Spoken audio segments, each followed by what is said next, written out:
do. Hey, bro, that's too much money put in water. But them people them the people that like they know. You feel me? Them like the ultra nerds. I'm not going. Nah, bro. Cause if something break, I'm not trying to fix it. Yes, I would. Bro, you know how long it's been since I cleaned this? What? This. How long? Nigga, since I first got it. But Been like 3 years. You have to keep adding to it though, no? Nah. You just did everything at once? Yep. Okay. Yep.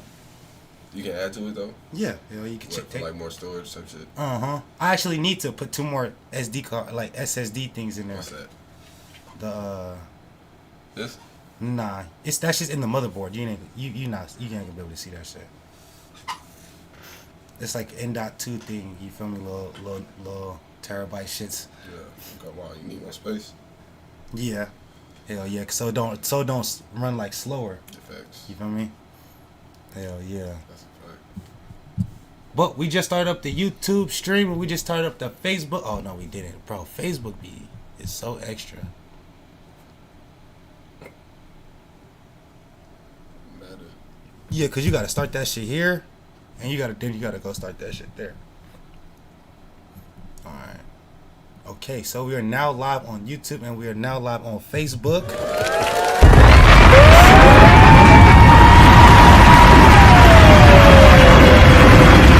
Oh, it says, wish KenWorthTV a happy affiliate anniversary. What that mean? Happy affiliate anniversary? Today's the day we got affiliated? Oh, that's fire. Oh, shit. Oh, God. That's tough.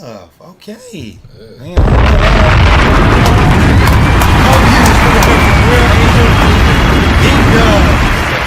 Big dog. Damn, that's crazy. They send that to you, though? Yeah, they just put that shit. They told me to share it in the chat. That's crazy. I did not know that. Hey, J Bugs. Oh. My boy. Hello, Welcome guys. to the stream. Welcome to the chat.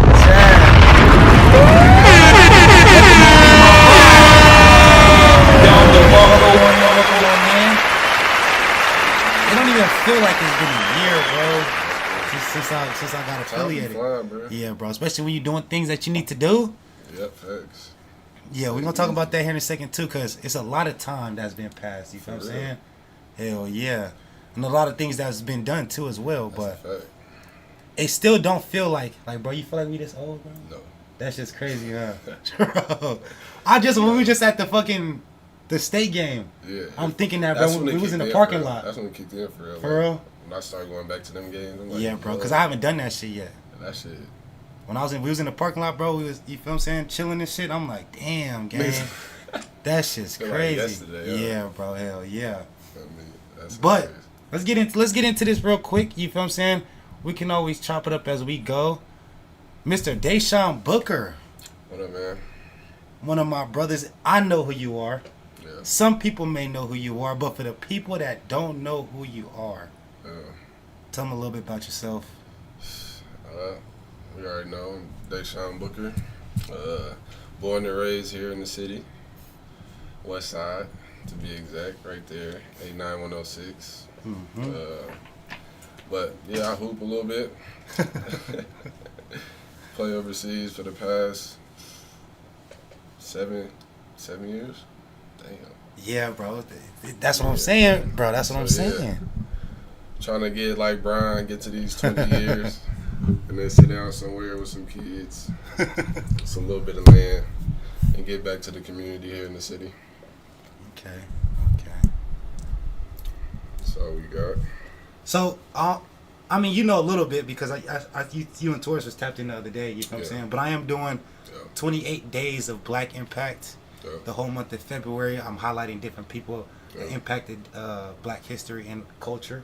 You know what I'm saying? I wanted to switch it up, bring someone that I feel like impacted not only my life, but dead ass like the culture that we have here in Vegas. You know what I mean? And I was telling him too, like, bro, we a part of history, bro. Thanks. And you was the forerunner, like the forehead runner of that. You know what I'm saying? So, in my opinion, I think he was one of the perfect people to bring on this motherfucker. You know what I'm saying? I appreciate that. Hell yeah. So, yeah, my boy Dede.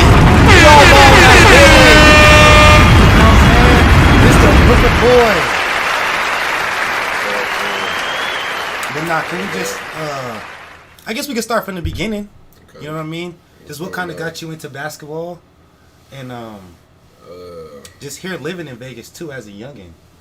Okay, we'll start.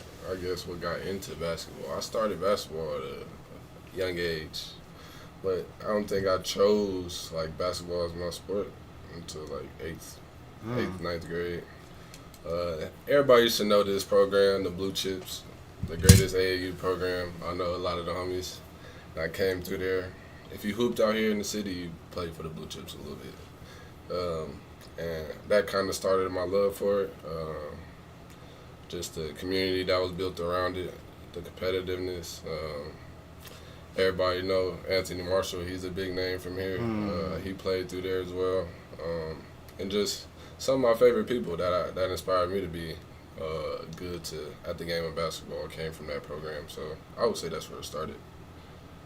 Experiencing that. Bro, I never knew that, bro. Yeah, experiencing that. So you started taking basketball serious, nigga, 8th grade, 9th grade? I mean, I was training and everything, but football was really my first love. You know, I heard, bro, I always hear that, bro. Yeah, football was really my first love. So, okay. I ain't really put down that other ball until about 8th, 9th grade for real, and start putting all my eggs in that basketball basket. And I can't complain about that decision. Chat, y'all can hear him. J Bugs, Angel. Can I get a mic check? Everybody can hear him.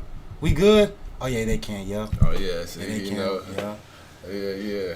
Hannah. Welcome to the stream. Welcome to the chat. Welcome on in, Hannah. If you guys have any questions too, you feel what I'm saying? Some of us already know, but drop any questions in the chat. We will answer them as we go. You know what I mean? We'll take stops here and there and we'll answer some questions. Bino said, yeah, we can hear him. Bino, you know what? I'm not going to do it right now. Bino, remind me to mod you, because I don't know how to do that, but remind me to mod you, bro, so you can be a mod in the stream too. Yeah, okay. So, just growing up in Vegas, though. Ooh. As a youngin', because time's different now. Yeah. You know what I mean? Yeah. But growing up as a youngin', let's talk a little bit about that as well, too. I mean, I love this. I mean, growing up out here, you grow up fast. Well, at least around my family, I was the only kid, so I was around all my uncles, cousins was high school or just finishing high school and, you know, living their life. We all know how that was, that time period. Yeah. So that's what I was around a lot. So, yeah, you grow up a little bit fast. I think I appreciate that. I wouldn't want to grow up nowhere else because I got to experience a lot of the stuff here as a kid. So it kind of prepared me so when I'm out at these other places, I'm cool with, you know, they don't get no better than here. Yeah, because a lot of people feel like we live on the Strip. Yeah, no. You know what I mean? Nobody knows that Vegas is a real place. Every time I say I'm from Las Vegas, people get surprised. Like, for real? They're like, what? Yeah, like, you've been around, too. Yeah, you've been around the world. Like, I never met nobody that's from Las Vegas. Bro, I get that shit all the time, bro. I'm like, damn. City big as fuck. That's a good question. What'd he say? Jay Book said, do you feel like you came a longer way than you expected? Than I expected? Yeah. Or did you already have the expectation of where you... Yeah, nah. I set high expectations in anything I do. So, nah. Not at all, man. You feel like you could have done more? Done more? Yeah. I don't know if I would have done more because throughout my journey, I don't know if I would have been able to learn the same or become the same player if I decided different things. Like being at Agassi, I learned a lot about me as a player. I was able to grow a lot as a player, having to deal with a bunch of different things. And just JUCO, same thing. Learning a lot about myself, like what I like, how I want to live, shit like that. Like outside of basketball. Yeah, just life in general. Yeah. So I don't know. I wouldn't trade my journey for anything. But I guess, looking back, you can make maybe one or two decisions differently, and maybe things would be different. But also, you might lose some of the things you gained along that journey. A little sauce that you might have added. I don't want to trade nothing, man. Okay. That's a good question, too. It is. It's a good question. Okay, so going back to growing up, What do you feel like was the most challenging thing for you, like to learn as a kid? As a kid, Yeah. the most challenging. Like in life, whether it's like a life lesson. I think I was able to do this early, but once I stopped kind of valuing other people's opinions, like giving them too much weight. I mean, obviously you want people to think highly of you and things of that nature, but I would give them too much weight in terms to where it's impacting like my decision making and shit like that. And your happiness. Yeah, exactly. And what you want to do. So kind of deciding my life on other people's thoughts is something I had to learn, and once I got over that, I was able to get through any barrier. So, we are still celebrating Black History, even though this is going to be like an interview. Yep. To kind of know who you are a little bit, letting the people know who you are. Because I feel like a lot of one thing that I like to do too is, like I told everybody that came on here, right? I feel like a lot of people see us for maybe what we do, but they never see us for like, you know what I mean, a deeper level of how maybe how we got to where we're at. You know what I mean? Why did we do why we do the things? And how we do them. You know what I mean? So that's a real thing. Who would you say? Can we put like? I'll probably say like a Mount Rushmore. Do you have like a Mount Rushmore of like historical Black figures in Vegas? In Vegas. Yeah.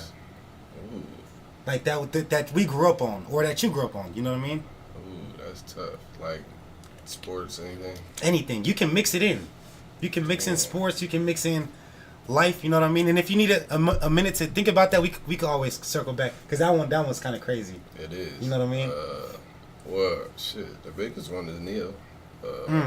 My cousin, he was one of the first people. Just seeing the first time his song came on the radio and the things that they was kind of doing in the garage, in the studio, and stuff like that. How they was getting it out the mud, and now seeing the level he took it to. He was kind of one of the first people for me that seen success was possible.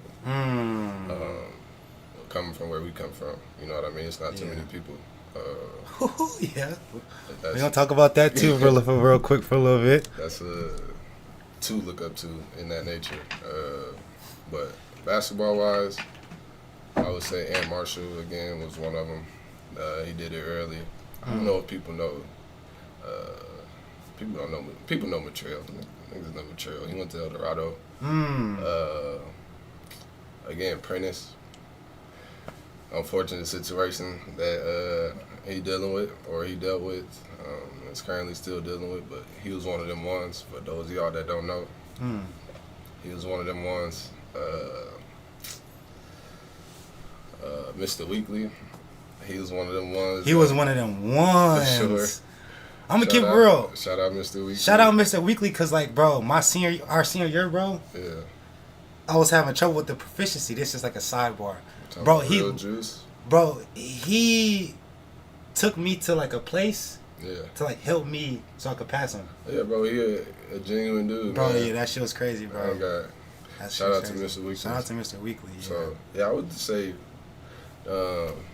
Ant Marshall, Neo, and like Mr. Weekly, those people in terms of like Black people and success and seeing things like that. And then my parents, man, shit, they grind to for what they needed and to provide for themselves and for me, make sure I can chase what I wanted. Seeing them do that, they had me young, so that's tough. Yeah. Seeing that whole process provided my little roots for me to Hannah got a question. Get what I want. And you might have already just answered. You might have just answered it just now, but I'll ask you anyway. It says Hannah said, "My question is what motivates you." What motivates me? Yeah. What motivates you every day to get up and do the things that you do? And I know when it get tough, because you cross that water. And I know even just probably not about that, probably even just like your mental being. Like I know it gets tough days you want to quit. Yeah. Like what motivates you to keep grinding, keep going? For real, I don't want to have no weakness on. I don't want to be mediocre at anything. So just when it came to that, and when I put my mind to it, I just don't like mediocrity. And just off that simple fact, that's how I live my life. And your question of like when it gets hard or you want to quit, it It definitely gets hard. Yeah. The older you get, the more you get in that weight room, the more you got to start conditioning and stuff like that. I would say that hardest year was like your first year of Division I. The amount of conditioning and the amount of practicing, the toll on your body. That was the hardest part. But another thing that's very difficult along this process is it can get boring because you do the same thing every day. You know, you do the same thing every single day, the same type of shots, the same moves. You know, repetition. So that's the hard part. Like, people get bored with it more so than like anything it being difficult. Yeah. They get bored. Like, nah, I want to do something like more fun and more entertaining. But as long as you can get over that boredom and find the fun in that and the work of it, it'll be an easy journey. How much do you connect basketball with life? I think it's synonymous. I think sports helps you, like, in terms of being a boss or just being a co-worker. You learn how to work with people. Learn that different people have different talents, and if you can mesh them together the right way, you can make something work. How has it helped you, though? Just with the relationships. Okay. With like people? Like the people I've met along this journey, the places I've got to see along this journey. But what do you mean specifically? Like, what are you asking? No, you answered it. Oh, okay. Yeah. Well, like, I mean, like, in detail, like, what different things have basketball helped you with, like, in life, outside of, like... just negotiations. Like, now, for me, basketball is no longer a sport. It's a business. So I have to learn how to negotiate with these people. And that shit, you can take that shit outside. You can even take that shit outside of basketball. Yeah, exactly. If you want to start your own, like, business, you know how to negotiate. Dealing with different lawyers, how to draft up contracts, drafting up what you want inside of a contract. So you just learning your non-negotiables when you're dealing with people in contracts and stuff like that. My boy Charles, listen. Charles. Mr. Charles, listen. Shout out Charles, what up, man? Listen, Charles, welcome to the stream, welcome to the chat. One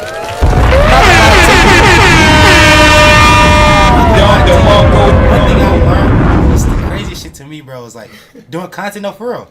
Doing content, like, I don't know, like, it's crazy to me, bro, still to think, like, how many people, like, fuck with my content. You know what I mean? No, for sure. You don't know. You don't realize who's watching. Yeah, bro, that shit's crazy. You never know. Charles is a person, low key, I wanted to bring you on for him. Oh, shout out Charles. You feel what I'm saying? Because I know he locked. Yeah, shout out Charles. You feel what I'm saying? Charles, any questions that you have, go ahead, we'll answer them. You feel what I'm saying? We'll try to get them answered. We'll have my boy doing it. Moms pulled up to the stream. Appreciate you,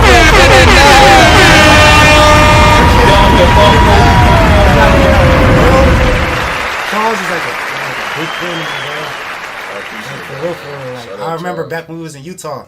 And I appreciate what he doing for the kids too, man. It's big. Yeah, when we was back in Utah, bro, we was always training stuff. We always talk about, like, Daddy taught me this, and like, bro, that shit.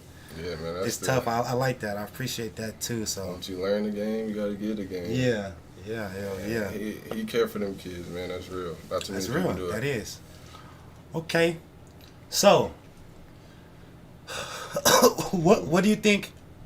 Soundboard needs an update. Okay, Angel. See, my fault. Angel be coming in here. She gon' Angel is like You need a friend like that. Yeah, she the number one. Angel my number one everything. Like I fuck with her heavy. You need a friend like that. Number one supporter, number one worthy queen. She always gonna do that. You feel what I'm saying?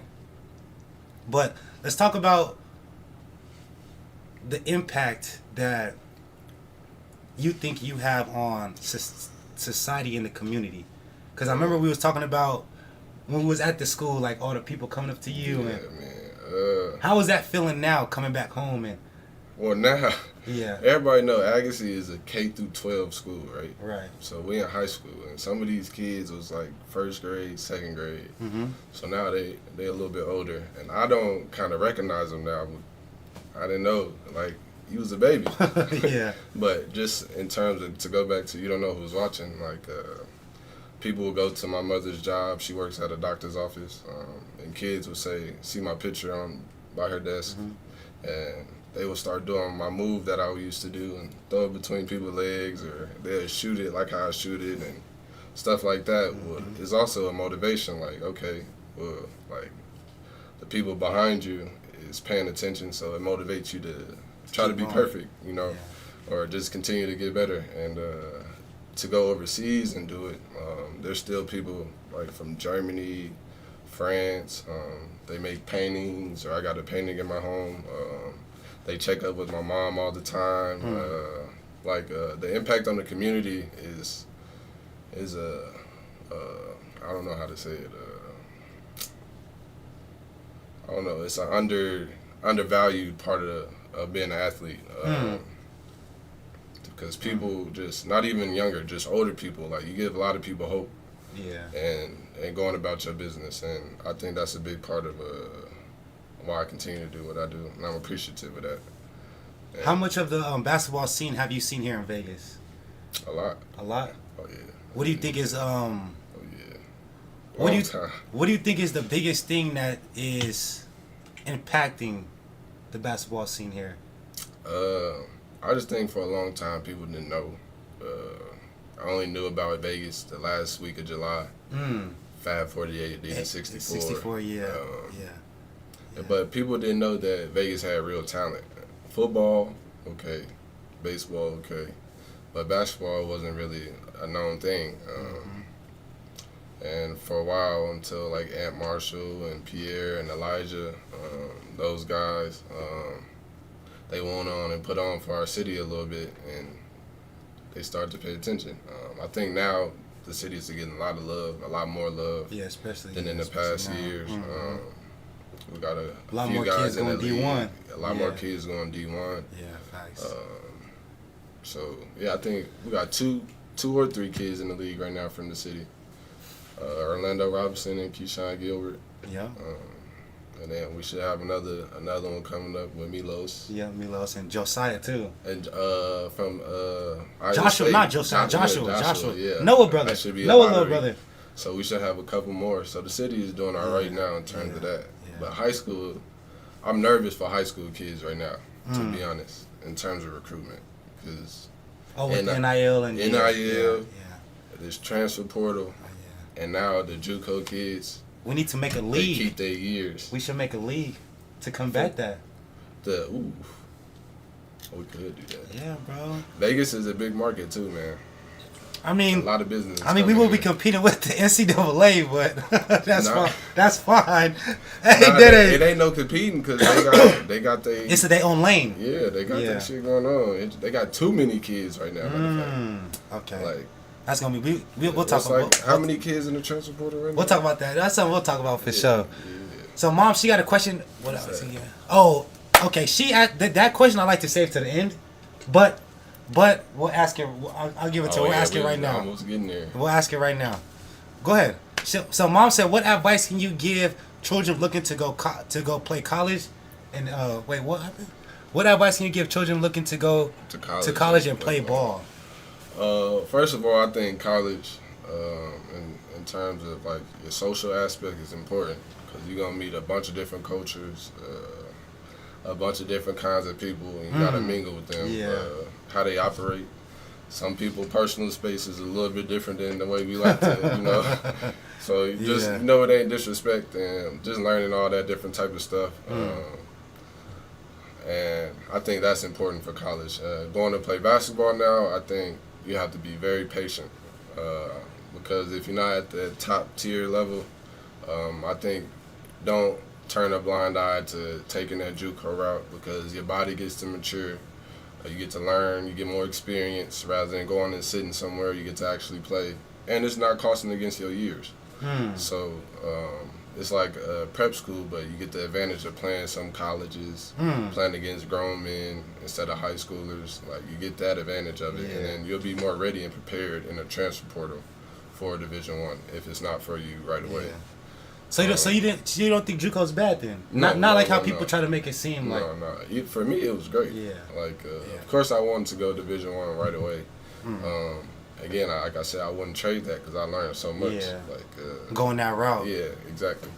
So, especially now with that transfer portal, man, don't give up no hopes and dreams because you didn't go right away. Be patient with it. You got time. You got time. It's even if you feel like you don't have time. Exactly. You have time. The most important thing is focusing on that 1% that he said at the beginning of this stream. If you can get that, build that 1% every day, everything else is going to fall in line. It's going to fall in place with that. See, man, y'all need to listen to me, bro. I know what I be talking about. I be like all the time. All right. So Charles said he has 2 questions. Okay. His first question is, how important have trainers been at every level? If you had 1 or 2 at each level, example, middle school, high school, and college, or pro. So how important do you think trainers will be at every level? So like, do you think trainers are needed middle school? Do you think they're needed high school? Do you think they're needed college? I think they are needed. I think because one, you're a kid and you don't know what you need to be working on. You don't know where to begin. So you need someone who's been there before, who's been through the process before, that can help guide you. Like nobody can do nothing on their own. That's where we begin. But yeah, man, for me, trainers have been vital. That's why I appreciate what you're doing for the kids. Like, it takes somebody like that to care. Yeah. And to match the dream. Like, the kid has a dream, and to have someone that matches that and want to help you put in that work, it's a no-brainer. So for me, early on, it was my dad. Like, as a kid, we would go sometimes twice a day.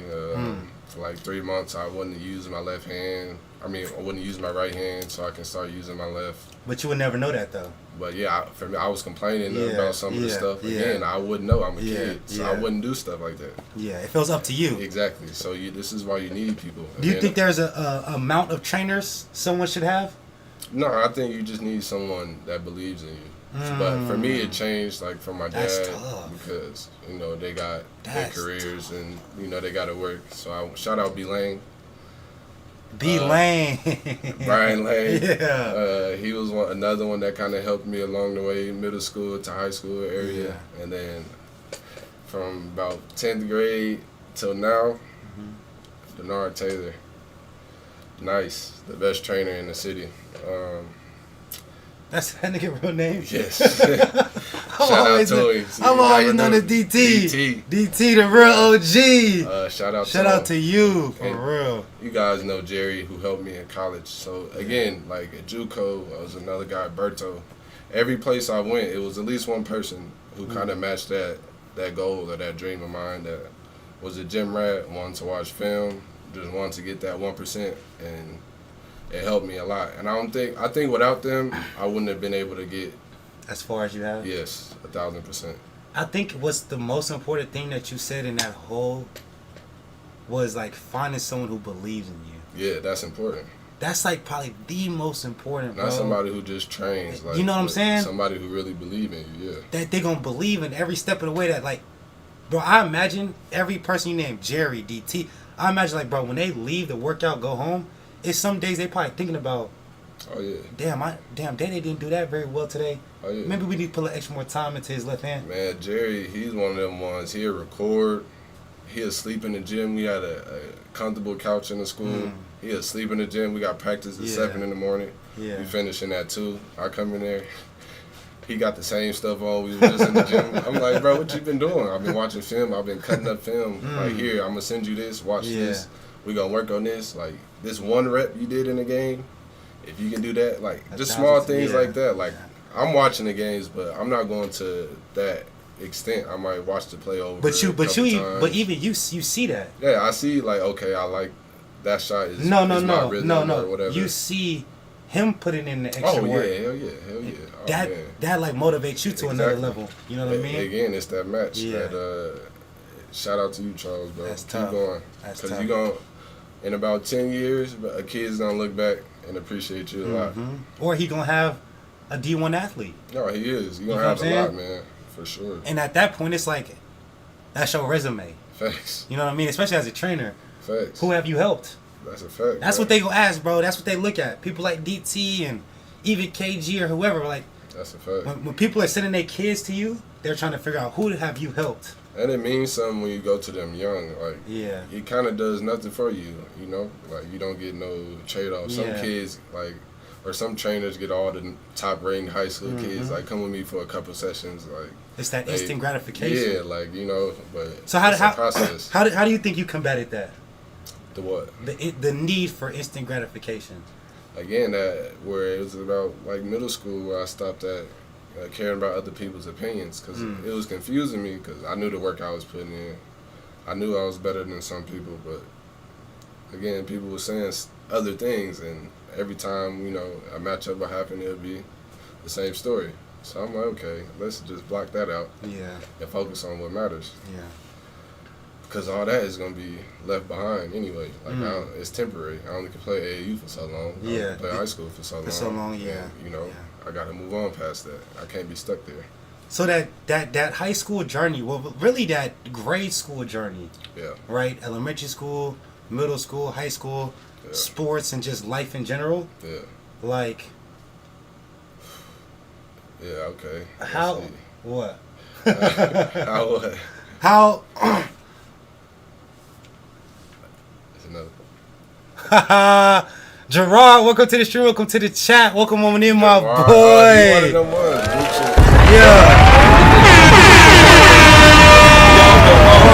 was just gonna say that, bro. Like, even when people, I remember going to watch the tournaments. And I remember we had 40. What was it? Like 40 against Gorman. And it might have been 10 floaters. Yeah, bro, that's just crazy. Christian, welcome to the stream. Welcome to the chat, too, Mahadi.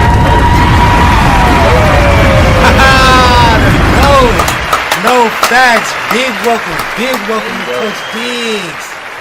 Big welcome. Big welcome. Shout out my Dukes. Big welcome. That's tough. That's tough. That is? She said, don't let someone else's opinion of you determine your outcome. Yes, sir. That's tough. Don't a lot of people let struggle with that. Someone else's opinion of you determine your outcome. I don't know who needed to hear that tonight, but someone needed to hear that tonight. I'm one of them. That's you know what I mean? Because I feel like they're a lot of have one regardless. Yeah, they like. I remember Phelps told me. Opinions are like assholes, man. Everybody got one. Facts. You know what I mean? Facts. Mike got 2 of them. It don't matter. A couple of them. A couple of them. Yeah, he got a little Teddy Pendergrass, you know who that is? Bluetooth. You know who Teddy Pendergrass is? Who's that? Fred. Big Fred. Hey, what up? Hey, Big Fred, welcome to the stream.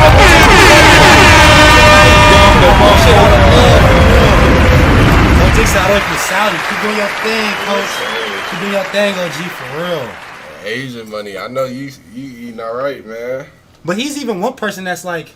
Oh yeah, he's a big one. A big one reason. One of the ones that believed in me, man. For real. Yeah. He made it a point that I show everybody that I'm better. Like, separate yourself. It was like, all right, I done killed them. Now I'm cool. Like I was cool with just like win the game and it's all right. But he made it a point like no 40, like, 50. Yeah. Separate yourself. Yeah, destroy. I use that literally all the time, even in this with content when I used to train the kids. Or even if I just tell people, like, giving them advice. Like, that's one thing I always use, bro. Separate yourself. Facts. Because if you're not, then what are you doing it for? That's you feel me? We just out here just doing shit. You just out here just doing shit. No mediocrity, bro. Don't be mediocre at that. Yeah. So. It don't make no sense. I mean. So, I was finna say, going through grade school, right? Yeah. Middle school, high school, elementary school. Outside of basketball, right? What do you think was the biggest lesson you had to learn that helped you now? You know what I mean? Like looking back at everything you've been through in grade school, right? What do you think was the biggest lesson that had helped you now at your age, 2026, February 25th? What do you think it was? If it's like one thing that you could pick. Ooh. The way you treat people goes a long way. Expound on that a little bit. Yeah, the way you treat people can go a long way. Like, no matter what they doing, who they are, what they got on, what they got going on. Should give everybody that respect. Everybody deserve it. And again, that goes full circle. The things you put out in life is what's gonna come back to you. Has there been any? Is there any like real world example that you could give? Any situation that you that's like the epiphany moment that taught you that. Oh man, dog, in JUCO, it was this one kid. No, this is crazy. It was this one kid that I don't know if I told you this story, but it was this one kid that would always come to our games and he'd just kick it in our like dorm hall, the basketball hall, and like we were just cool with him. Like he was just one of the students. Like we ain't do nothing besides that. Watch a couple movies or something, a couple games. They give him tickets to the games, and like 2 years later, my senior year at Long Beach, I get a message that from this guy that he was at the airport in Long Beach, and he said his only goal was to come to one of my games. I think it was one of my last games, home games, but he spent his last to get there, and apparently he was having some problems, so he just wanted to go do that. Yeah. He had just broke up with his girl or something like that and lost somebody close to him. So okay, he ain't had no money for no hotel or nothing.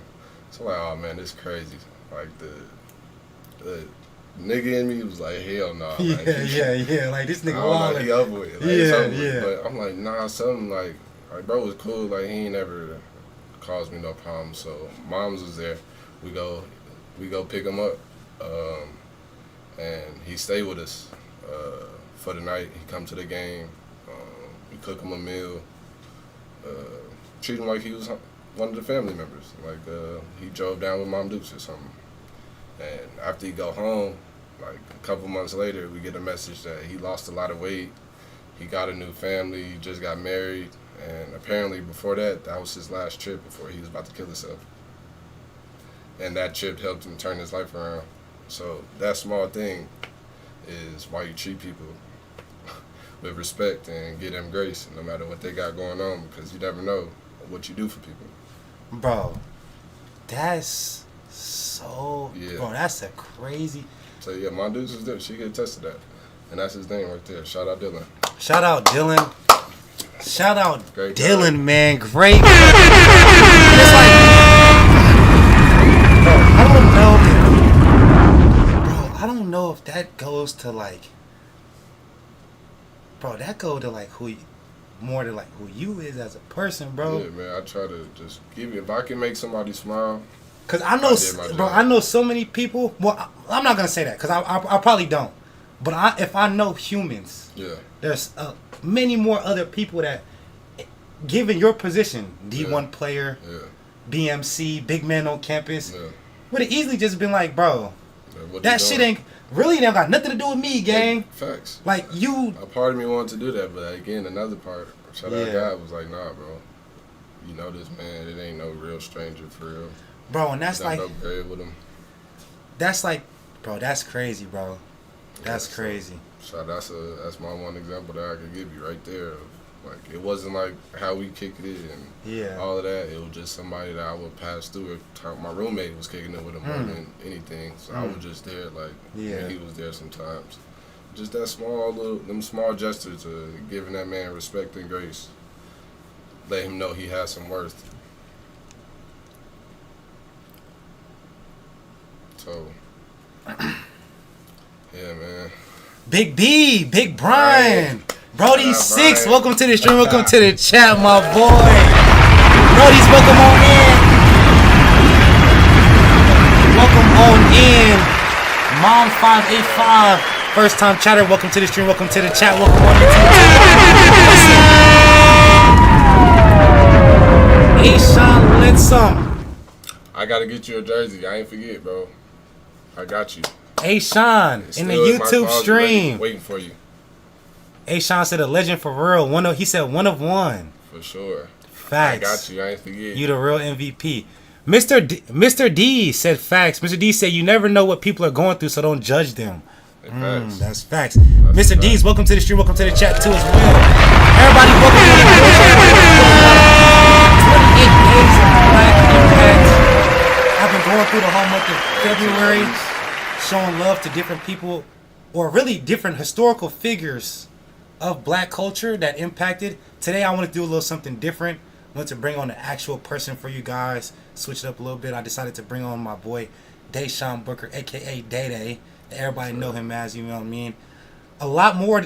I'm learning a lot more about this man that you feel what I'm saying. The more that we talking, cause like it's shit crazy. Big buddies. I love you too, bros. Facts. I love you too, man. Hell yeah. That's a sandbox for sure. Yeah. Facts. Okay. So people always. I think people get like this idea of like athletes. Yeah. And they're cocky and arrogant. You know what I mean? To a certain extent. Yeah. For the most part. But I honestly feel like you the opposite. Yeah, nah, I don't take all that, man. You know what I mean? Where you think you got this humbleness and this calm demeanor from? Because I feel like you always been like that. As long as I've known you. Shout out my parents. They gave me the right foundation to have the confidence in myself, carry myself a certain way. Yeah. And I just took that. Again, I wasn't around kids or anything like that, and I had to mature quick. Yeah. That's where I got it from, man. Shout out to my parents.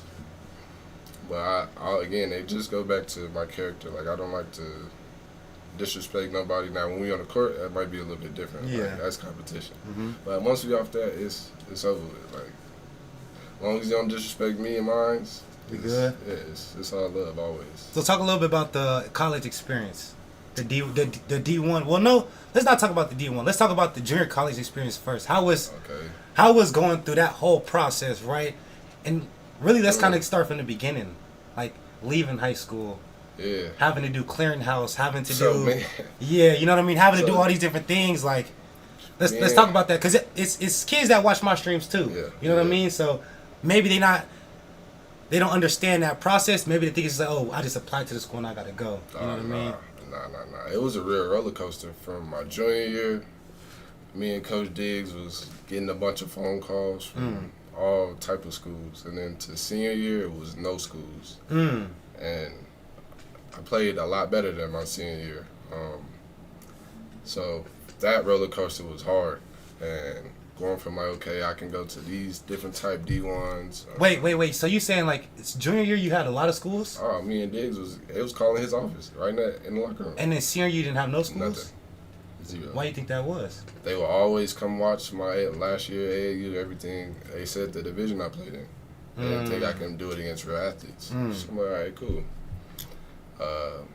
I didn't have no JUCO offers either. So I had literally 0 offers coming out of high school. No D2, no D3, no nothing. 0. So I ended up trying to walk on to Antelope Valley College in California. Really? Yeah. I get there. I go there for like a month. And it's like 30 kids there. I'm like, man, ain't no way a basketball team can have 30 kids. Like, this shit ain't gonna work. Yeah. Not for what I'm trying to do. Yeah, facts. So facts. I call a mentor during this time was Anthony Manor. Shout out to him. He was one of the people who started the Blue Chips. Anthony Manor? Yeah, Nene for everybody out there. For real? Yeah, big Nene. Facts. Facts.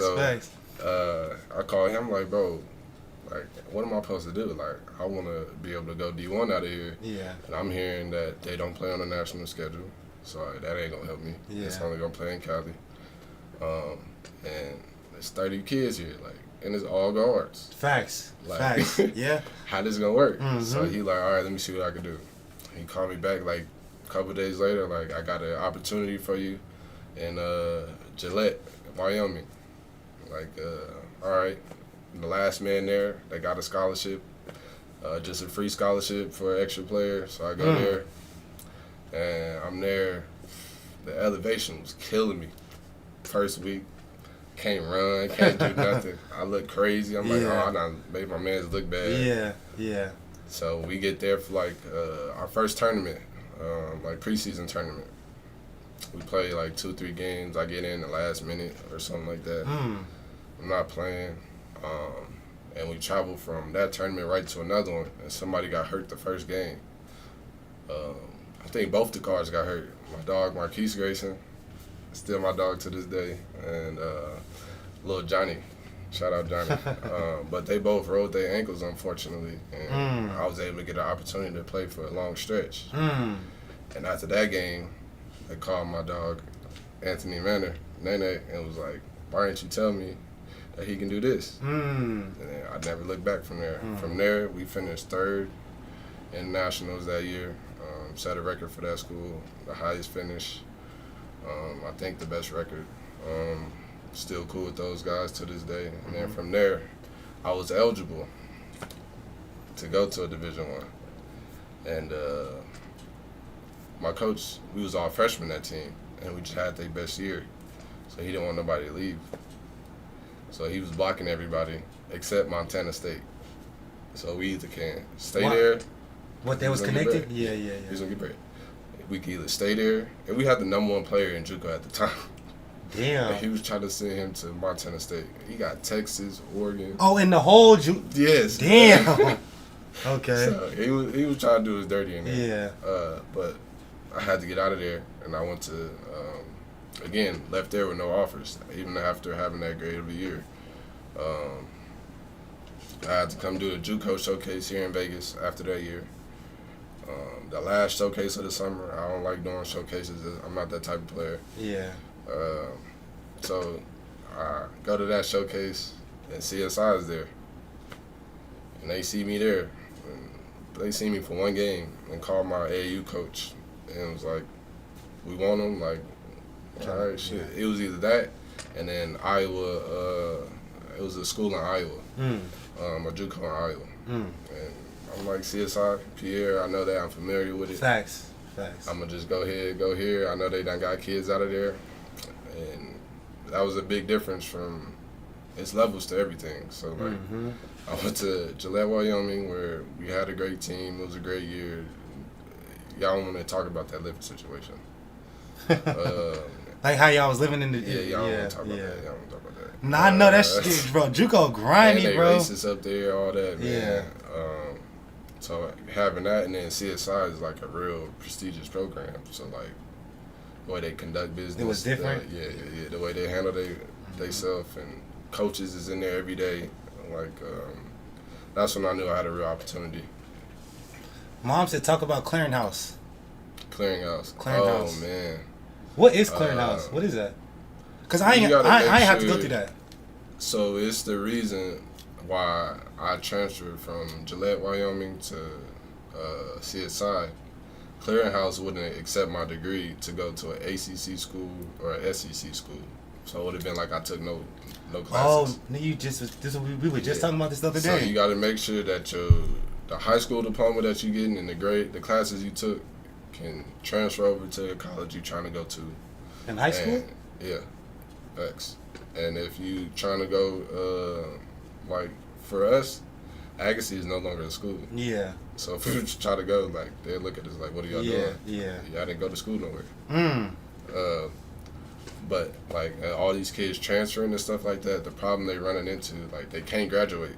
They're not gonna graduate because these schools are not accepting their degrees. Or graduate from where though? Did they? From college. So these kids that's transferring 3-4 times. From school, from college or from high school? From college. From high school? No, from college. College. Okay. So now that the transfer portal is like you can go without anything, yeah. them grades is not transferring with it.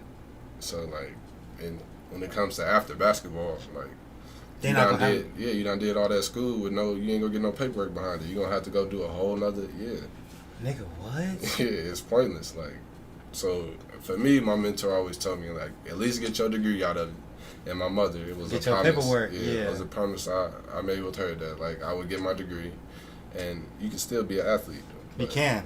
When you transferring and chasing that bag, I mean the bag gonna come if you putting your work in. Yeah. Damn, I did not know that. But yeah, they're not gonna graduate. What? The grades is not transfer, bro. They don't play like that. They want all money in. Mom585 said, was there a specific player growing up in Vegas you really enjoyed playing against? That's a good question. Was anybody really enjoyed played against? Yeah. I mean, like it was like you knew when y'all stepped on the court, it was comp. Like this was going to be a good game.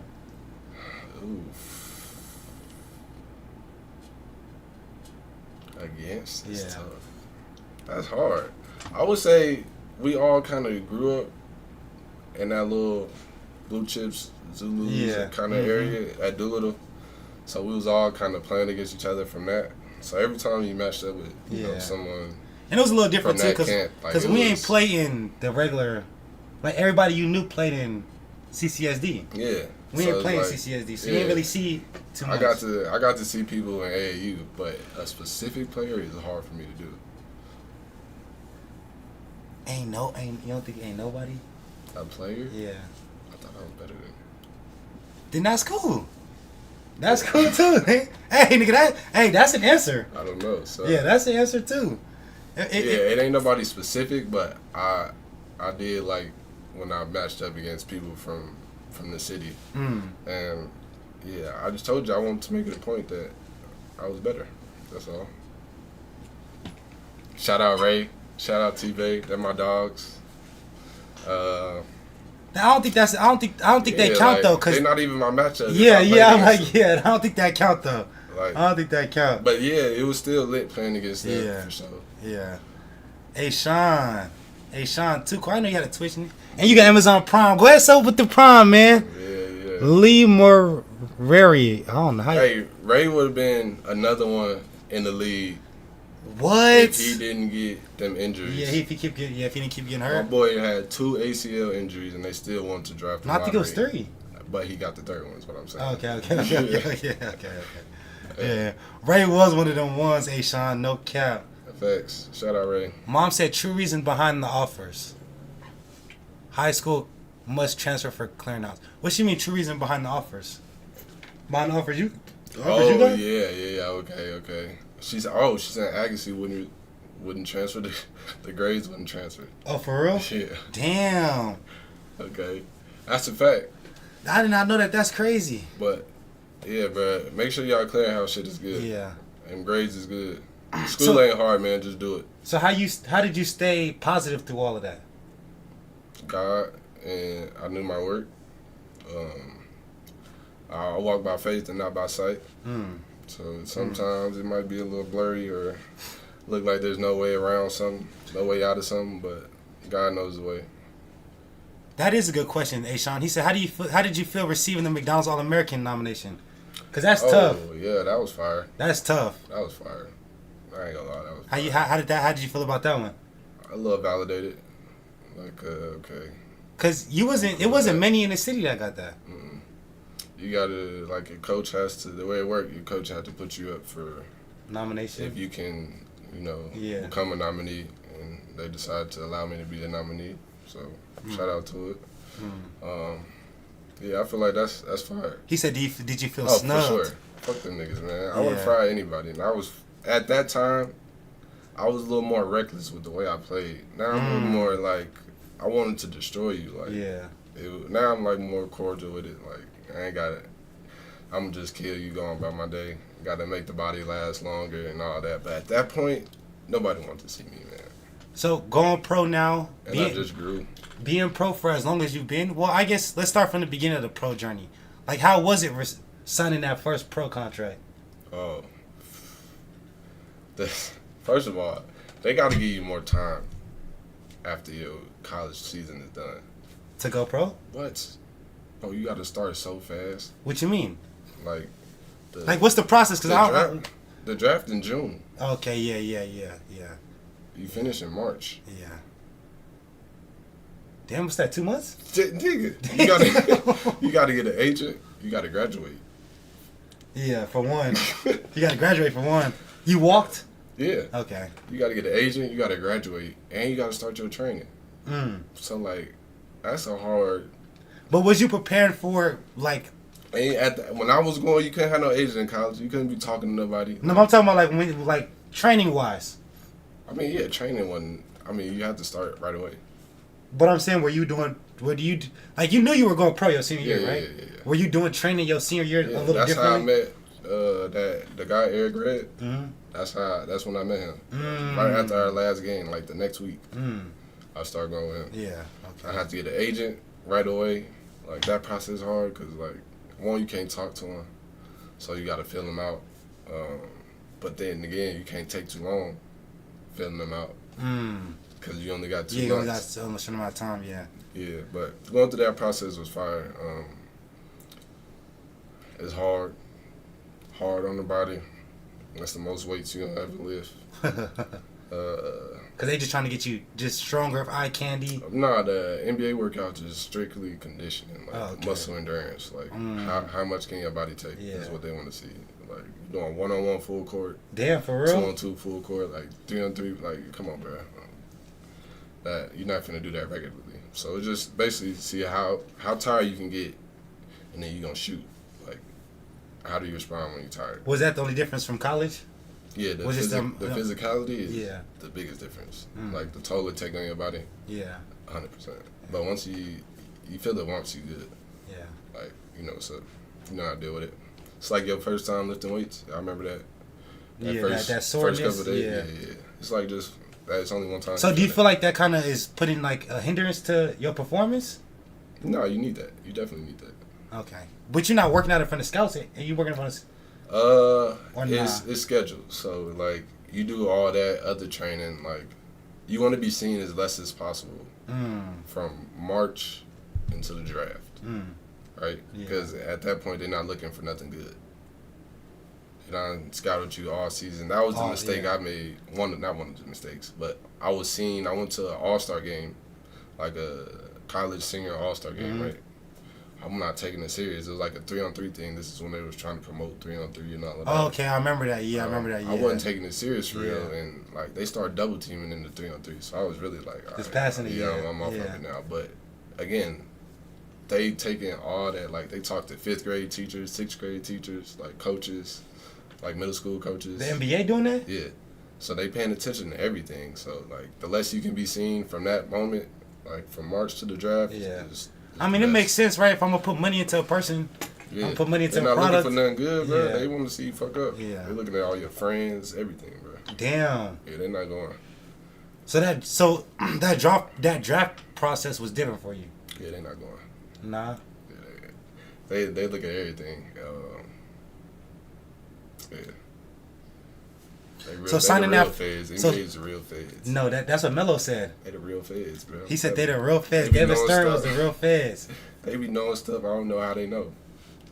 Then they was coming back to telling you that, or your agent was telling you. So they have like a representative who was in the locker room a couple times, came and gave a couple speeches, and like he would say certain stuff. I'm like, bro, how you even know that? He's saying it to you? Yeah, I'm like, how you even know that? Even though like who my friends were, like, what the? I'm like, how you even know these people? What like, the hell? They ain't came to no game. They ain't came to nothing. Like, I ain't seen them. I've been in LA or Long Beach for 3 years. Did that kind of teach you a sense of professionalism though? I mean, I always do right by people, but But I'm talking about like knowing that this is like a bit. This is just like a business. It shows the level of like investment is made into the NBA. Because I imagine your college coach wasn't doing that. Like college coach. They just I mean, they gonna invest in your family, like your situation and stuff like that. A couple coaches came to the house, but college coaches is more like it's more temporary type of thing. Like NBA is like long term, real bread. Yeah, like, 10, 15, 20 years. Bron in there for 100 years. And it's like you're not just changing like that person's life. Like you about to bring that whatever that person come with, you finna elevate that. So they try to gauge what all come with that person. Like they don't like people with a big camp for real. Now you finna elevate a whole. So what about Ja? You see, they trying to break that camp up. That is true. Yeah, you don't see. They trying to say Pops need to be going. Yeah, you don't see. Games. Yeah, you don't see his dad as much. They trying to say buddy he be with, like he don't need to be part of the fan group. Yeah, they trying to break all that up. So do you feel like it might have like kind of been a blessing in a sense, other than the money? Yeah. The only thing good in the NBA, they sound like, is the money. Then. Facts. A lot of the people that go to the, unless you like lottery and they building around you for the franchise, up here they be messed up. Like, cause we all got goals to like, oh yeah, you getting paid, but like you not playing. Like you just sitting there all day.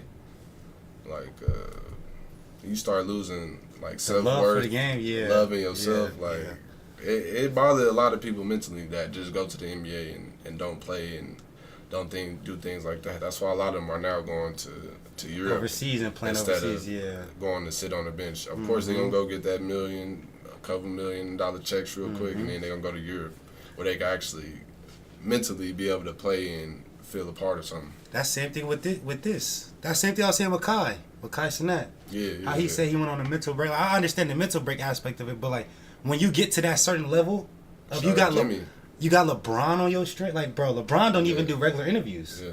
So for him to come on a Twitch stream, it's like, I talk about this all the time. It's like I feel like Kai got to that certain level of like, almost of like, what else can I do? That's a fact. And of like, bro, just like it's too much now. You know what I mean? People start expecting stuff from you. Like, now it ain't really your ideas. It ain't, you know what I'm saying? That's why I never want.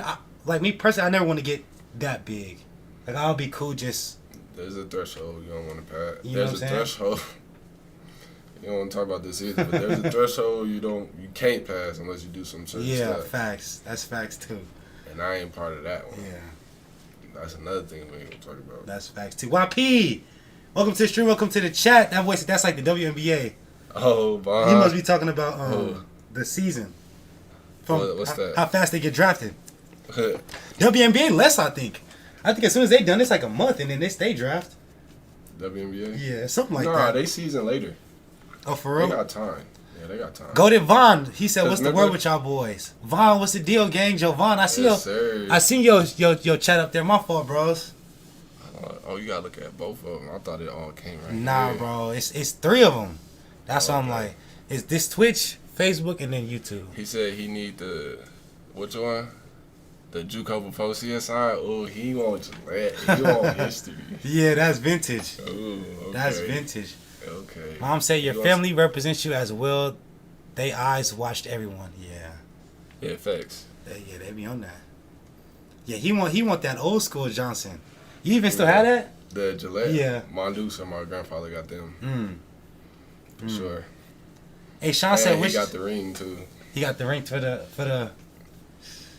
I forgot that boy was winning. Yeah, man. From my junior year to my sophomore year in college, I think I lost a total of maybe 5 games, like in 4 seasons. Yeah, and I guess now from just talking to you, that just comes from no offers. It's crazy. Yeah, that is, and that's why I'm like, bro, I never knew that. I always thought you had offers every time you was ready to go somewhere. I thought they offered you. Junior year, it was insane. Diggs got out of here, but yeah, he could have told job. Yeah, but yeah, junior year it was lit, and then I guess mom sent a class or something got flagged. Oh, then you couldn't get the offers. Yeah, it was over with. Yeah, but it worked out the way it was supposed to. But I guess from that mindset, from you saying you had that mindset of no mediocrity. Yeah, nah. So you're just holding yourself to that standard. That's a fact. And it's what I talk about the most for anybody that be here is that creates that discipline. Facts. To just get up and do what you got to do regardless. Facts. You feel what I'm saying? That's just tough. You got to do it if you want what you want. And nobody else going to do it for you. I'll tell you that. Hey, Sean said, which league was the most competitive and the biggest adjustment going pro? Going pro, most competitive. The most competitive in pro. I would say France or Italy. What was the most competitive? I would say Italy, matter of fact, because they got more talent in the country. Oh, like locals? Yeah.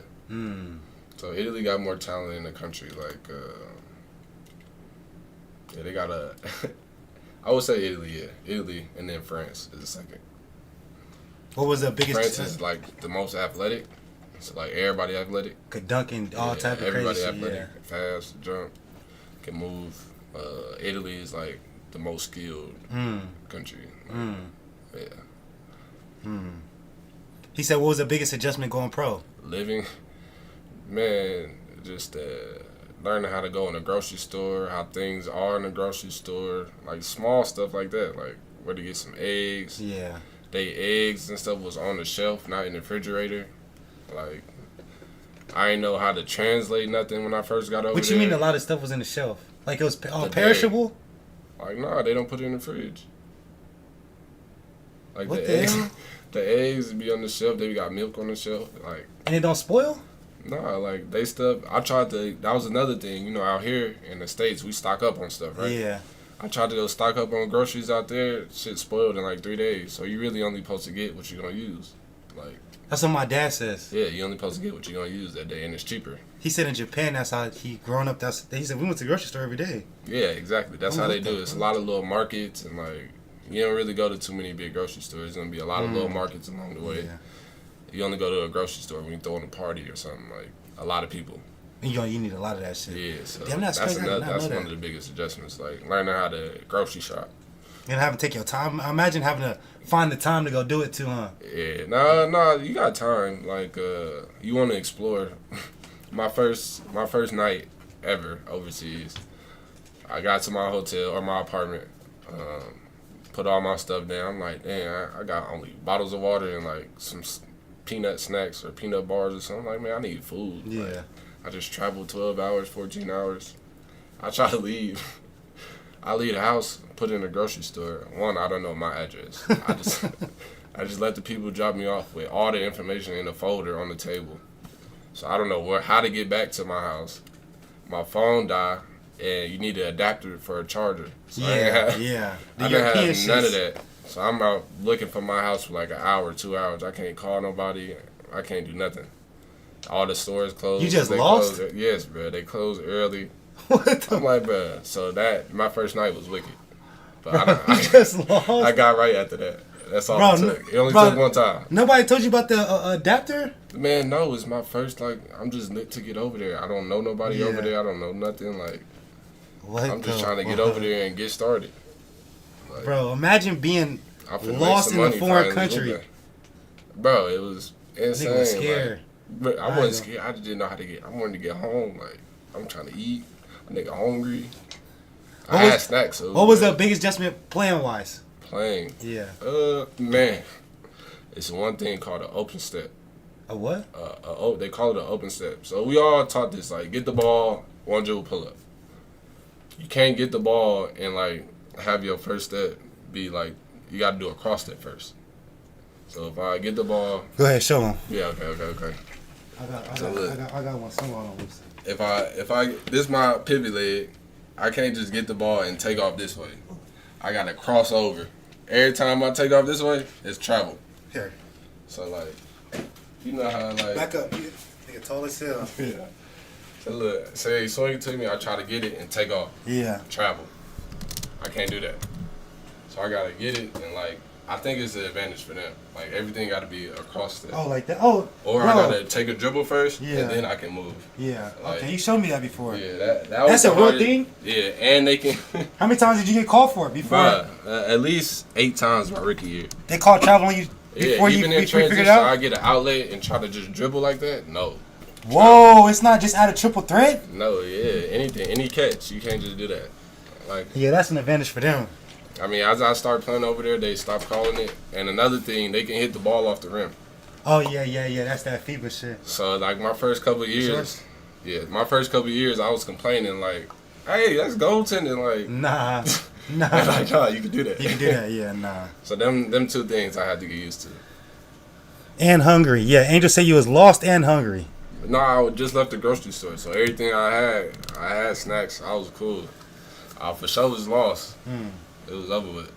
Hey, Sean said, what's your favorite high school and college moments? High school?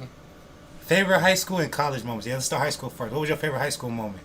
Like basketball? Like what you asking? Let's go both. Let's start basketball first, and then I guess just in general, just growing up. Actually, it was the best high school in the city. Facts, bro. I think so too. All y'all know that because all y'all was after school when we got out of there. Hey, post it up. Actually, it was the best school in general. Hooping, the best.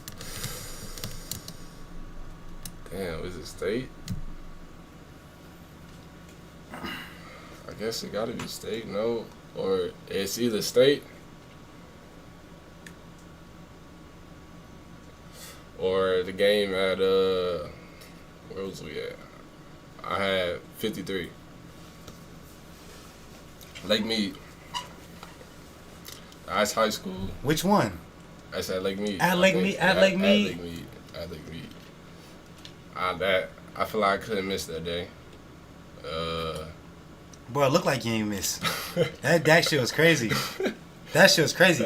I'm gonna keep it. I didn't even know you had 53. Yeah, me either. That's how much until after. Like fun. And, yeah. Like, in the moment I was until like. I think I'm lying. I think like towards it when I got close to the 50, like somebody told me, or Greece or somebody told me, it's like you got. I'm like, oh, for real? Let me go. Let me try to get it now. But that was probably my favorite 2 moments. All right, what about college? College, ooh. Damn. College, I know you had some crazy shit in college, boy. Yeah. Because that boy was killing. Yeah, college,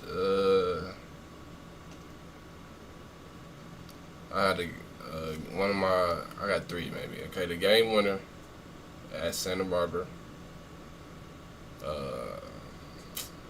The game against UCLA. That one was tough. Our game kind of made me a pro. Yeah, that one probably personally my favorite. The UCLA one. Yeah, I think that game because of what it did and all of that. So I think that's one of my favorites. And after you telling me the story, for sure. Yeah, yeah, for sure. Cause fuck that nigga. Thanks.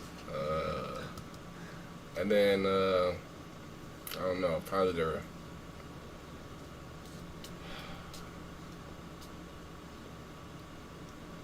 record for I got 2 records. The records I set there. At Long Beach? Yeah, I got the record for the ESPN tournament, like 34 or 37 assists in 3 games. Ooh, or something like that. And then I got the record for like I think 57 or 58 consecutive free throws for the whole conference. Oh yeah. So somebody got to beat that shit. I was gonna say that's them gonna Vegas on that motherfucker until somebody do. Yeah, that shit gonna be hard to beat though, bro. Yeah, cause them like focus things. Facts. You know what I mean? That ain't just like you out there and do that shit. Like, now you got a game, like yeah. And then you got to go a whole nother game. Yeah, that was. I didn't even know that until somebody told me that I didn't miss. I'm like, why y'all tell me that? Jinx you type why shit. would you tell me that? Now it's in the back of your head. Yeah. What was your favorite moment in college? Just in general, you know, just being a student. Shit. College was fun. I think my favorite.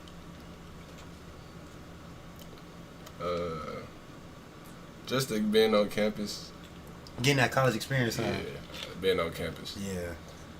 And I lived off campus, so being on campus was like, yeah, that was fire. I tell people that all the time. I'm like, for me, college was cool. Getting the degree and everything was cool, but I think just the experience of college bro, it's was, like so many the different. Best. Yeah. All that on campus, all the little night parties. Mm-hmm. And even the activities they do on campus is walking around like. It's basically like a big old festival. Every day. Yeah, every week you're going to have a festival. Yeah.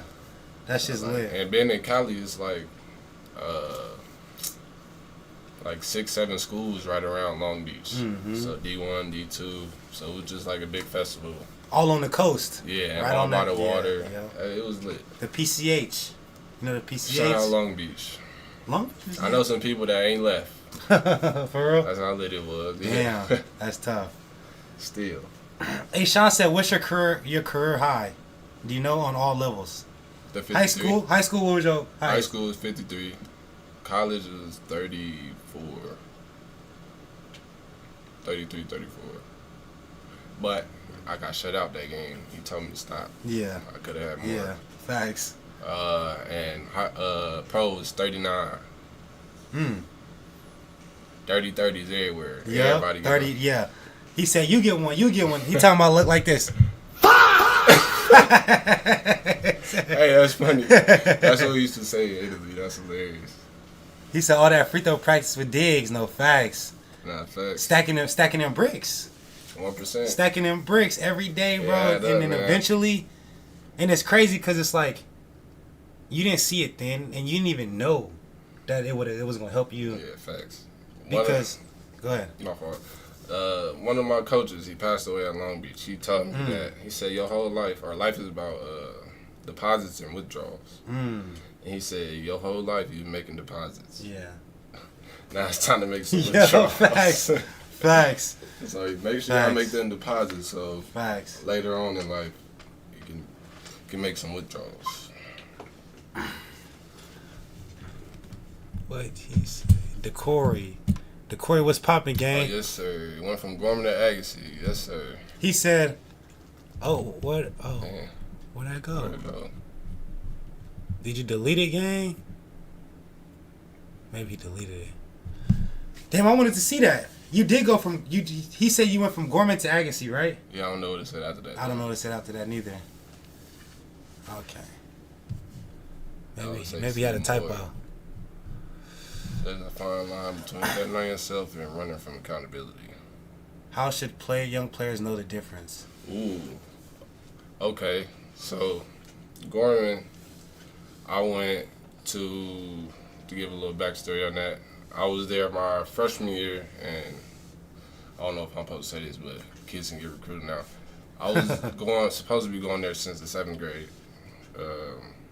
So yeah, I go through all that 7th, 8th grade, working out with them a little bit during the summer, and then going to their camps and all that. And we had an AAU team actually that was supposed to go there, like 5, 6 of us.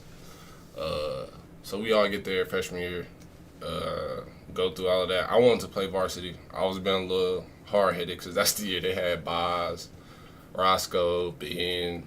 Like I had no business up there. I wasn't even the height I am. I was like 5'10", 5'9". I had no business up there. So I go through the freshman year, I play freshman, and then that summer, I'm ready for varsity though. I done grew a little bit.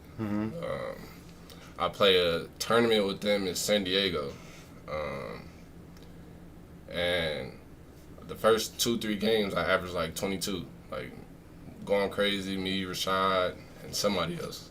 I think Zim or somebody. Going crazy.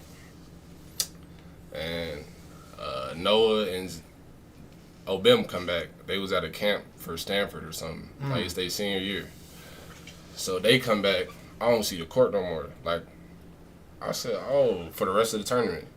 I said, oh, no, I see what's going on. I need to be playing. Like, I can't. Yeah. I don't want to sit behind nobody because I ain't going to get no film. You're not going to, you're not going to be able to showcase your skills. I'm showing the wrong thing. Yeah. So, for me, that shows, like, I can't play on that level or I can't play, like, in front of these people. And, again, I always felt I was better than these folks. So, I bet on myself. And, like he's saying, I went back to somebody that believed in, it was between Agassi and Durango. That's crazy. To be exact, it was between Agassi and Durango. And Diggs, people don't know this, but he played at UNLV with my uncle. So after I found that out, it was a no-brainer. Let me go for Diggs back at the crib. That was all she wrote. And to know the difference, I think players should. I benefited from playing for different coaches. But I think nowadays players get hurt or like fake injuries when stuff gets hard, or try to sit out the games when stuff gets hard. And you ain't, see, I was 5'7". You ain't gonna learn. You're not gonna get better by running from accountability. For me, the reason I made that decision was because I thought that going to Agassi and actually playing and getting experience was better than the platform that Gorman had for me and for what I wanted to do.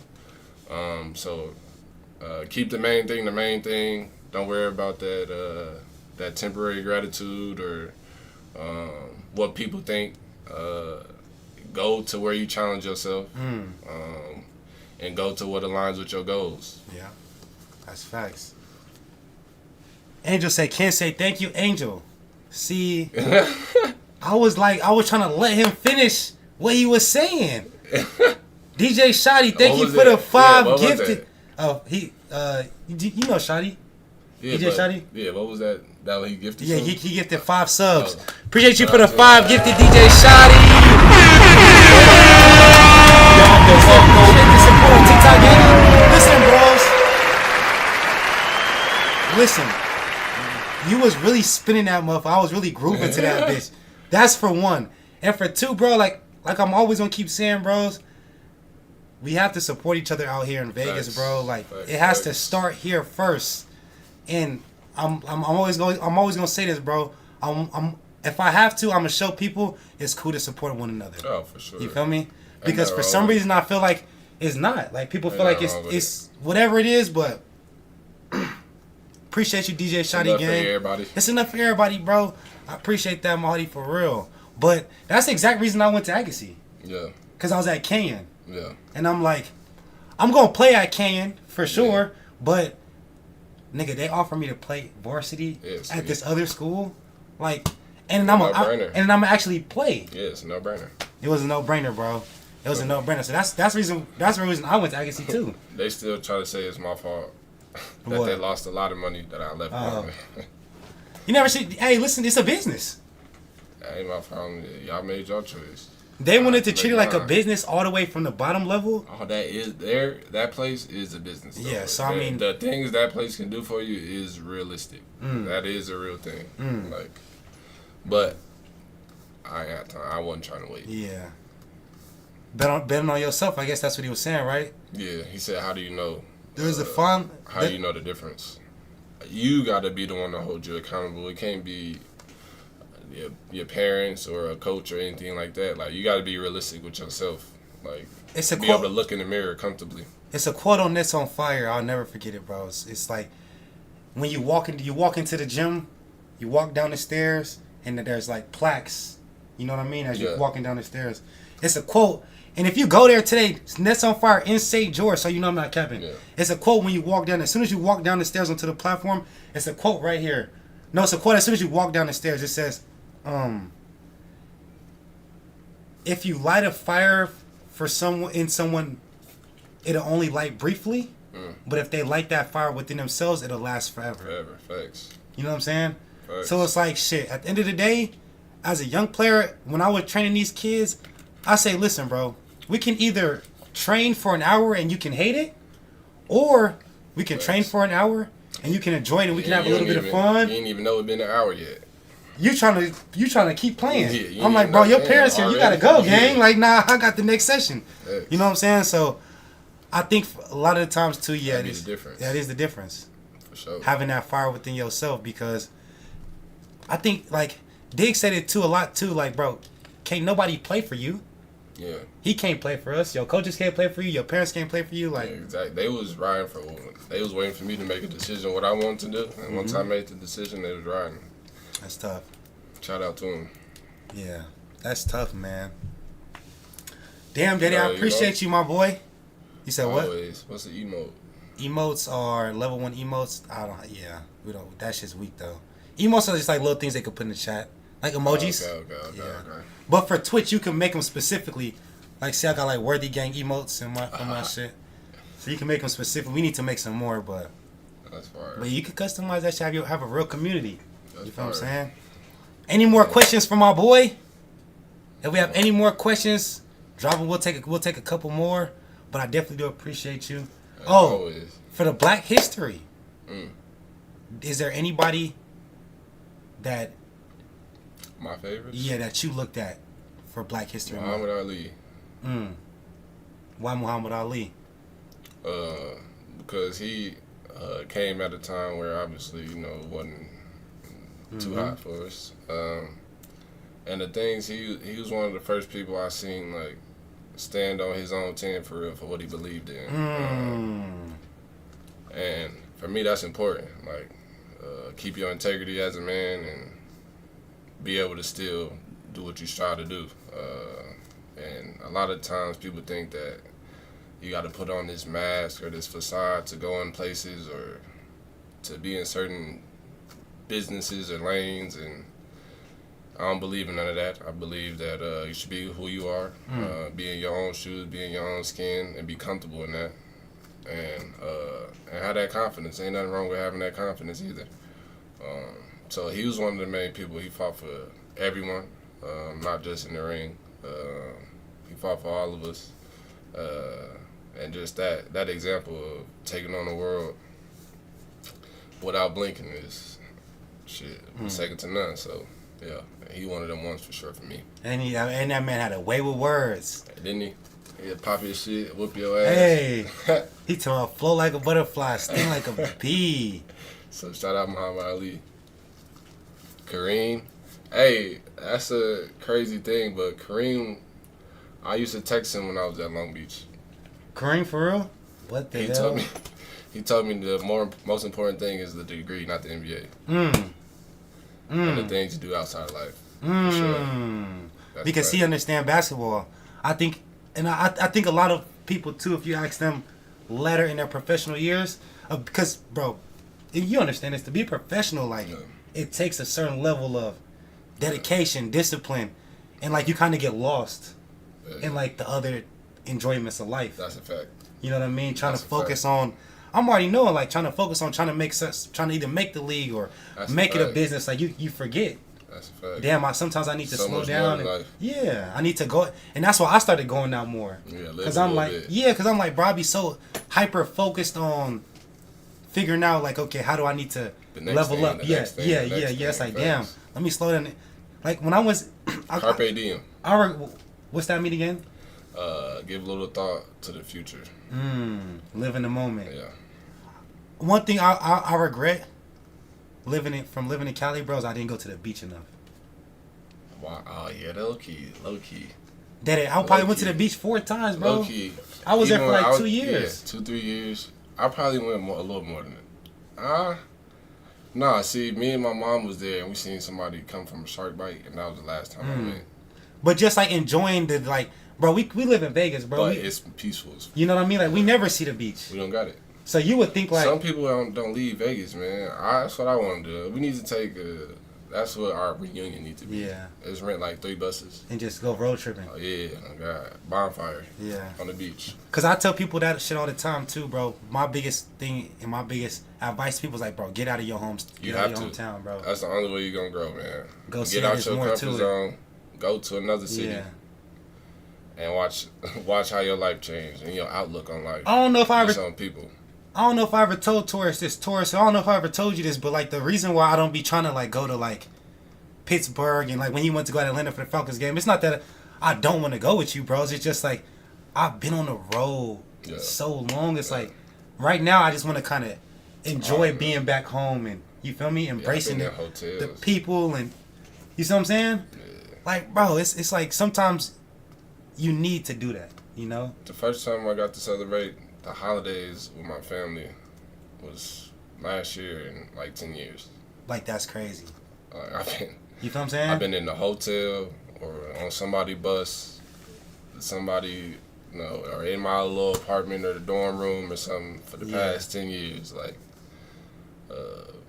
so that's the part of like, it get tricky because you learn to be by yourself so much. Yeah, and you get comfortable. And you get comfortable with that. And that's difficult. That is, To break out of that is out of that is tough. Yeah, because like 10 months out the year, I'm gone in another country. Nobody speaking English besides 4 of my teammates, 3 of my teammates for real. And like everything you know and love it's here.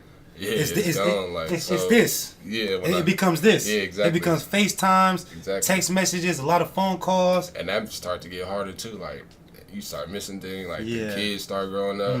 Like I missed 4 years of high school. You start to get FOMO. Yeah.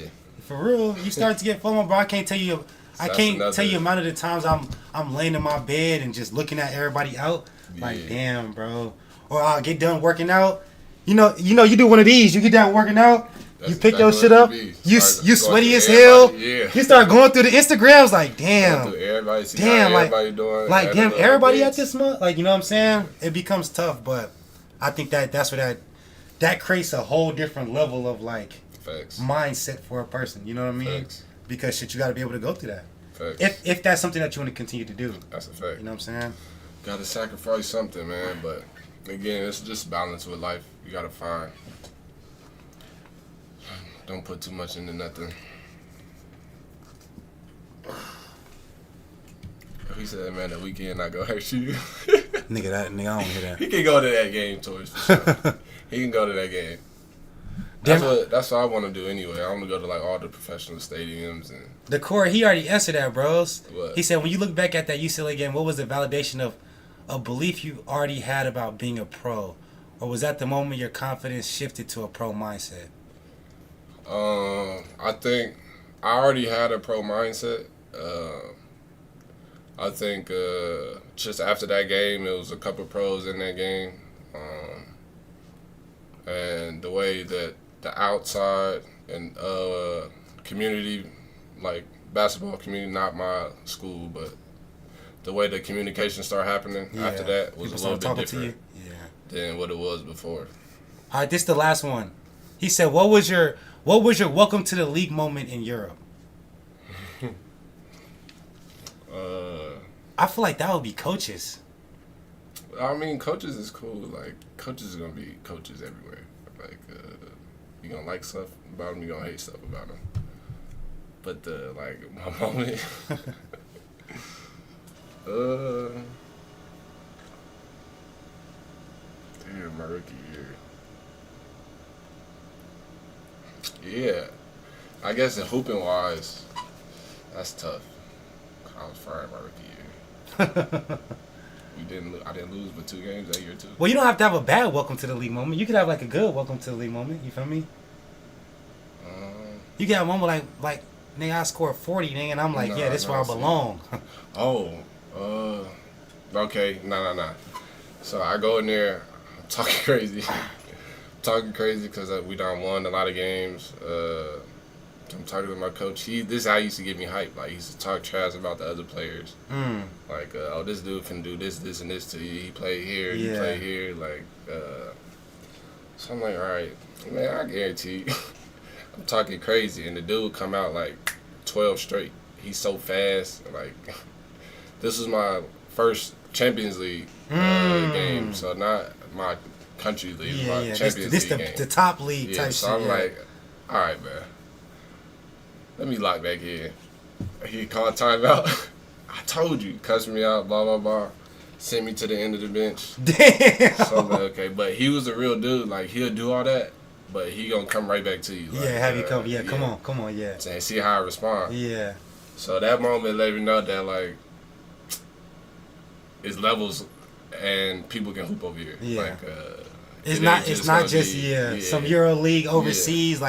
Nah, it's real hoopers over here. Yeah, like, because they need to feed their family. People would just facts. Like, it's grown men. Yeah. With wives, kids. Like, like they need to provide for that. Sometimes in the stands. And it's if you like that. Yeah, and it's like you in the way of that. So it's Yeah. like they feel disrespected that a new kid is coming in here doing these things. But you gonna have to stand on your own 10, so you learn that quick. Gotta defend yourself. Facts. Angel said, end of the bench is wild. Yeah, nigga, they don't play up, nigga. They don't play. Oh yeah. They only know cuss words for real in English. Who, the coach, the overseas coaches? That's crazy. All the cuss words. I appreciate that. Yeah, Angel, facts. Angel, mom's proud. Mom's was just in the. Look what she said. Mom's was just in the. My son lazy as fuck. G. Oh my god. Hey, Angel, listen, Angel. Hey. We not taking no Amir slander in the chat, gang. Take a little bro to Nick's Academy. We don't get that laziness right about him. Hey. Nah, they don't live out here. Oh, never mind. Yeah, nah. Where you at? Where she at? Chicago, I think. Chicago? Or it's nah. Yeah, nah. Chicago, I think. We not taking no Amir slander though in the chat, Angel. That's what we not doing. Nah, bro, not lazy. He just trying to figure out what he just trying to figure it out. He young. He like 14. No, he's like 18. I think 17 or 18. Oh, what he trying to do? What he be doing? He just be chilling for real. He can get money chilling. You better turn that stream on. That's what he be doing. Oh, 16. Yeah, he good. Oh, he's straight. He good, man. He be streaming. He do. He trying to. He's trying to. Facts. I'll be helping him out. Playing Batman. Cut on that stream. Yeah, turn that stream on. All right, so my boy Dede, if you can give advice to the people out there today, maybe some younger kids, you know what I mean? have inspirations to be in a position where you at, play D1, play college, play professionally. You know what I'm saying? Why did they all just come in like that? I don't know what I've been trying to read it too. But what advice would you give them? In terms of hooping wise, just in general, like this last tidbit. Life, you know what I mean? Yeah. Life. This last tidbit. What advice would you give them? I think I like to say is live the life you love and love the life you live. Right. So that may change. The things you want to do, the life you want to live, all that may change. Failure for me is like a hard thing to cope with. Like I don't use that word in my vocabulary because one, nobody make every shot. You know, nobody gets everything right. Nobody's perfect in general. Nothing is perfect. So the term failure, now if you do the same thing, fail the same way twice, you know, that's on you. But you have to learn from just your experiences. Everything is an experience. So if you can learn from every experience in life, the good, the bad, and ugly, and take something from that positive and add it to the next day, you can stack them days and you'll be able to live happily, which is important on your journey, because without being happy, it's going to be difficult to get to where you're going. Facts. It's going to be a clouded view. Facts. So protect your happiness, protect your peace, and don't take no for an answer for what you're trying to do. That's a big one.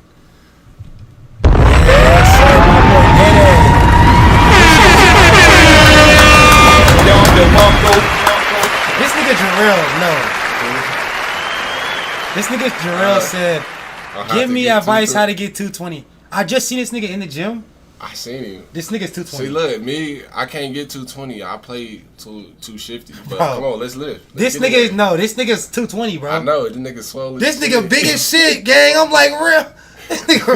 These niggas walk. He was one of them ones too, y'all. Don't let him fool. Don't let him fool y'all, nigga. Yeah, nigga. He was a pioneer. And damn near should have been league. He went pro out of high school, bro. He went to the bro, it's an interview. If y'all really want to go see, it's an interview on my YouTube channel that I got an interview with my boy Jarrell. It's old. We probably need to update that motherfucker Jarrell. Do another one, but facts. Shout out Jarrell, man. How to get 220. I ain't never been 220. Here you go, Angel.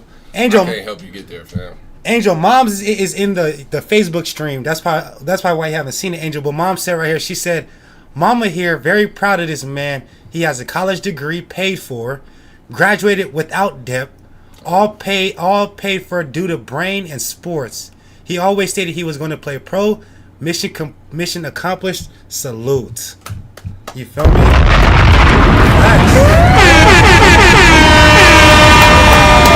Deishuan Booker, very prominent figure in the Las Vegas community, in the Las Vegas, Nevada, and around the world too. As we found out here today, helped many people. You know what I'm saying? Appreciate you, my boy. My dog. Appreciate Always you. Yes, love. sir. Always love. Until next time. Until next time, chat. Y'all have a good one, man. W Stream. Can we get W Stream across all platforms? You feel me? W Stream in the YouTube chat. W Stream in the Twitch chat. W Stream in the Facebook chat. You know what I mean? W's. 89106. 89106 family. Listen. Hey, we'll take that W too. Facts. Shout out my boy Tay Vans on the outro. Hey, y'all go listen to my boy Tay Vans. Stay the weekend. Have a blessed one. Have a blessed one. W Stream. Appreciate y'all, man.